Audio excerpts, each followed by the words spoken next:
سلام بر همراهان مدارستان. امروز میخوایم مقاومت معادل مدار روبرو رو حساب کنیم. همونطور که میبینیم مدار مختلط هست. در ابتدا باید تشخیص بدیم کدوم مقاومت ها سری و کدوم مقاومت ها موازی هستند و سپس مدار رو ساده کنیم. برای این کار اگر یک نگاه به R1 و R2 بندازیم متوجه خواهیم شد که R1 و R2 با همدیگه سری هستند. چرا؟ برای اینکه ابتدای یکی به انتهای مقاومت دوم وصل هست. پس R1 و R2 سری هستند. R3 تنها هست و R4 و 5 هم به صورت مشابه 1 و 2 سری هست. پس اگر بخوایم ساده سازی کنیم R1 و 2 سری هستن، برمی‌داریم یه مقاومت معادل R1 و 2 میذاریم. R4 و 5 هم همین کارو میکنیم. این R6 هست. میرسیم به R7 و 8 و 9 و 10. R7 و 8 ابتدای دوتا مقاومت به هم متصل هست، اما انتهای یکی به گره A وصل هست، انتهای یکی به گره B. اما نکته‌ای که وجود داره این که بین A و B هیچ المانی وجود نداره. پس A و B هم پتانسیل هستن و در واقع دو نقطه یه نقطه هستن.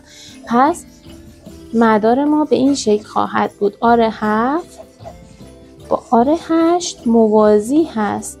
این نقطه A و B گره A و B هست و R9 و R10 هم به طور مشابه با هم موازی خواهند بود. خب حالا مقدار مقاومت هر قسمت رو حساب میکنیم و در انتها مقاومت معادل رو حساب میکنیم. R1 و 2 مقاومت 1 و 2 سری هستن. پس مقاومت معادلشون خواهد شد جمع دو مقاومت، یعنی 10 به اضافه 5 15 کیلو اوم و به طور مشابه R4 و 5 رو جمع میکنیم با هم دیگه. 7 به اضافه 8 مساوی است با 15 کیلو اوم. حالا این مقادیر رو به دست آوردیم. همینطور که میبینیم این قسمت این سه تا با هم موازی هستن. مقاومت معادلشون هم چون مقدار R1 و 2 15 شد، R3 هم 15 هست، R4 و 5 هم 15 کیلو هست و مقادیر مقاومت ها با هم برابره. پس مقاومت معادل این قسمت خواهد شد قسمت اولیه مدار میشه مقاومت مقدار یکی از مقاومت ها چون با هم برابر هستن تقسیم بر تعداد مقاومت ها، یعنی 15 تقسیم بر 3 برابر است با 5 کیلو اوم. اگر این مقدار رو از فرمول مقاومت معادل موازی هم حساب می کردیم، یعنی 1 روی R برابر است با 1 روی R1 به اضافه 1 روی R2، باز هم به همین جواب می رسیدیم و این ساده شده همون فرمول هست. R7 و 8 با هم موازی هستن و میشه R7 ضرب در R8 تقسیم بر R7 به اضافه R8، یعنی 6 ضرب در 12 تقسیم بر 6 به اضافه 12. سادهش میکنیم میشه 4 کیلو اوم.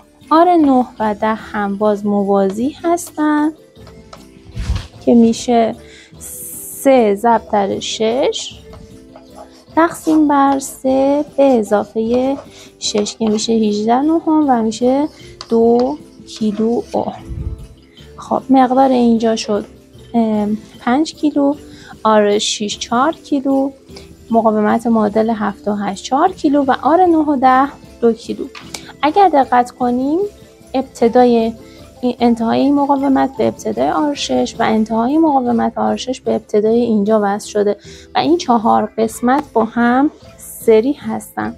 پس در نهایت مقاومت معادل این مدار RT کل خواهد شد جمع این مقدار مقاومت ها، یعنی 5 به اضافه R6 4 هست، به اضافه R7 و 8 هم 4 به اضافه 2 چون سری هستن. پس این مقادیر باید با هم دیگه جمع بشه و مقدارش خواهد شد 15 کیلو اوم.